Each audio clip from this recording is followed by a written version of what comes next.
Hey, my friends from all over the world. Today, I want to blow your mind. Yes, I want to change your mind. Allow me to take you to somewhere you have never been before. But this journey will be an intellectual journey.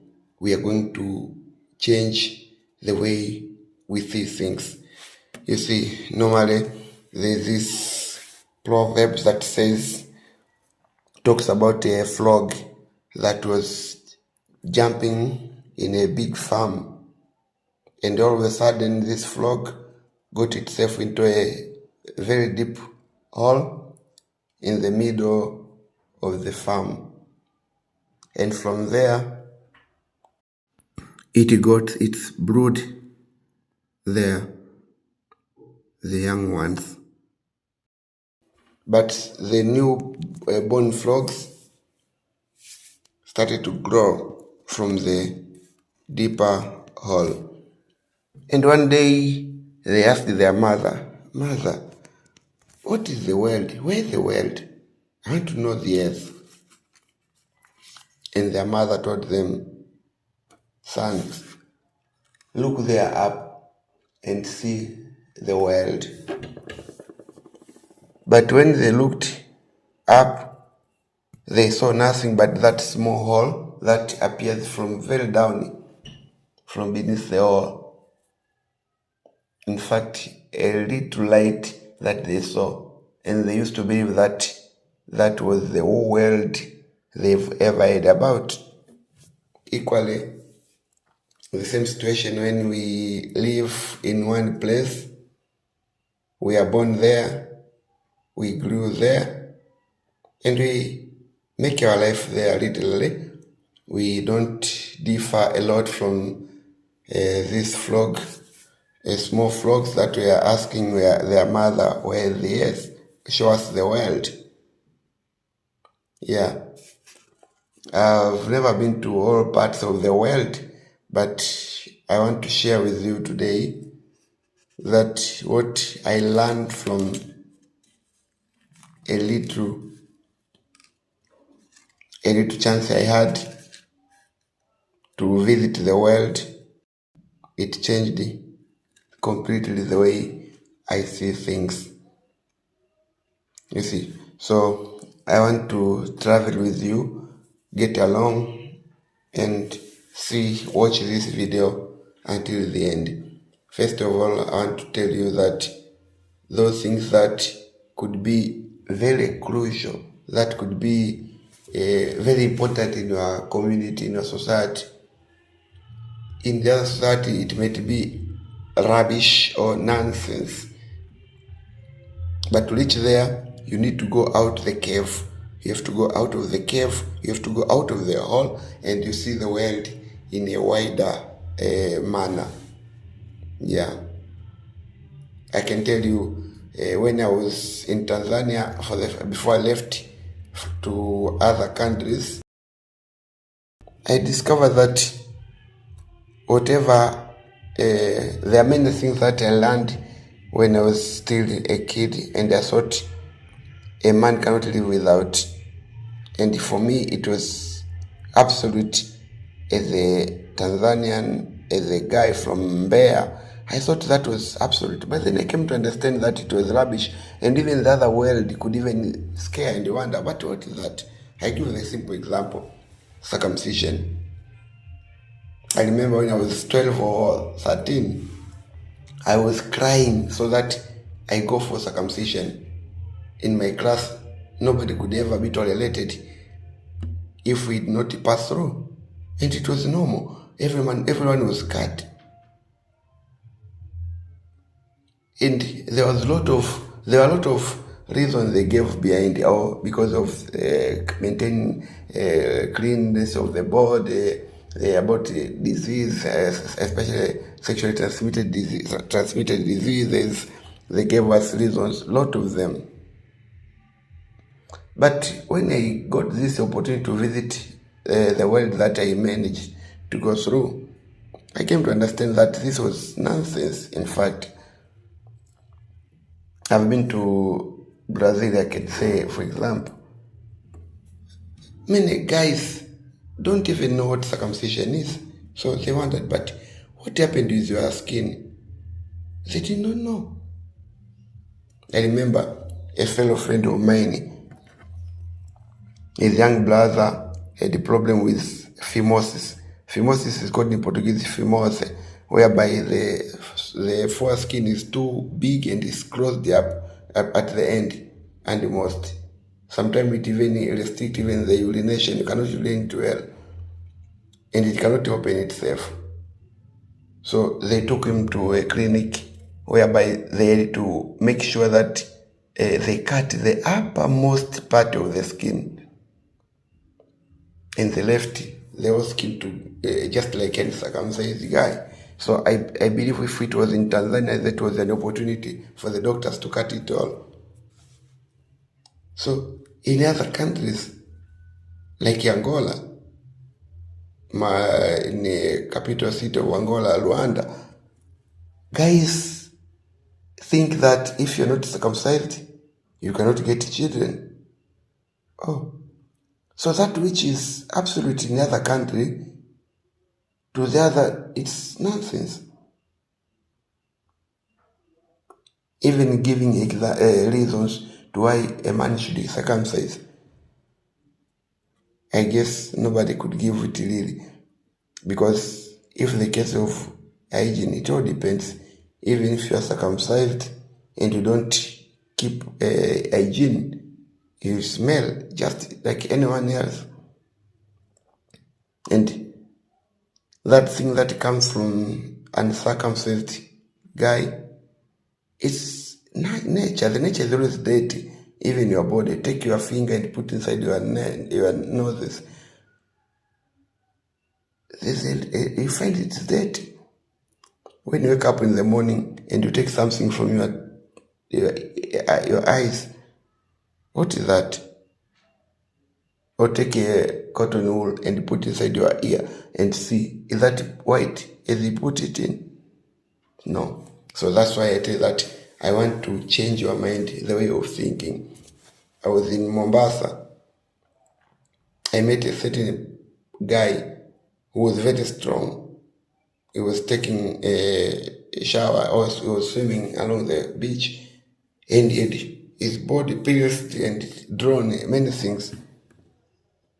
But it looks that he was Sambul or something, I don't know, I don't remember well. And I asked him, man, but why did you draw this? Then he was laughing at me. It's because I managed to kill, I don't know which kind of animal. Then he had to put those things, so those drawings in his body to show that he's strong, he's brave man. And coming to understand, in their culture they don't circumcise, but they do that.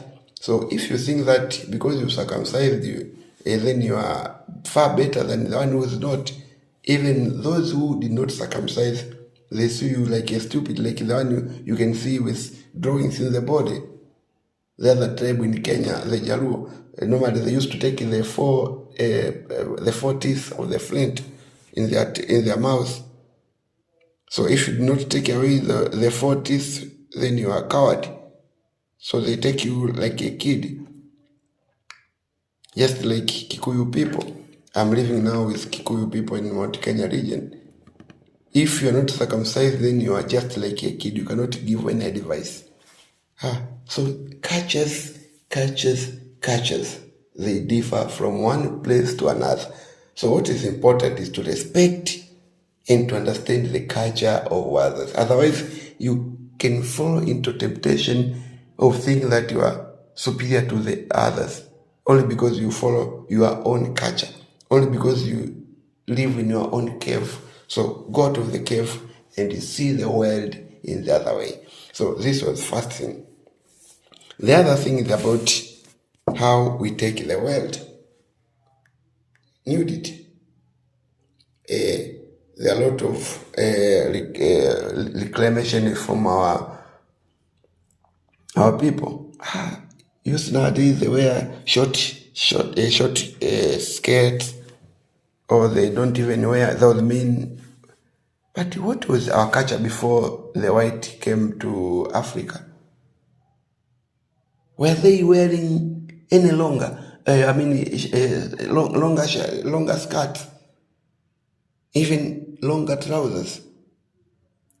You come to understand that they did not even have any clothes. So they come to learn later. So when today young men and women are wearing short or mini skirts, it's not that they're imitating the whites. Even the long skirts, the short ones, according to way I see, is not ours. So don't make an error of assuming. And what is important is to respect one another. Because I came to understand there are other cultures like in Amazonia. Those Red Indians, they don't even put clothes. Men can just wear a certain kind of calabash that looks like a kibuyu. And then they put their thing in there, and then it's over. They tie it with the rope, and it's over. Women, they just hide the front part. So if they bend down, it's like cursing someone. And the life continues. Nobody looks at their nakedness. So cultures differ from one place to another. Many times we tend to judge others' cultures from our own way of understanding, from our own culture. So today, I want to tell you that even those things that you think they are the best valuable or the important values of the culture in your own cave, not necessarily to be to the other caves. So we learn to respect, to live with, and to know other people's culture. So this is the part 1 of my speech today. Please subscribe, because I'm going to tell you about other cultures, about things that are very interesting. If you're interested to know about cultures, I'm preparing a very interesting video of which I will tell you about other cultures, especially those who walk naked and then they dance with a cow. They jump the cow without anything. They go. I tell even about circumcision in Africa, especially we'll see the Kenyan tribes. So if you don't mind, subscribe, and then you are going to see a lot of changes of things that the world is doing that maybe in your culture or in your place it's not common. So thank you for listening and watching. Until next time, this is Area 16M.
fascinating. So there you go.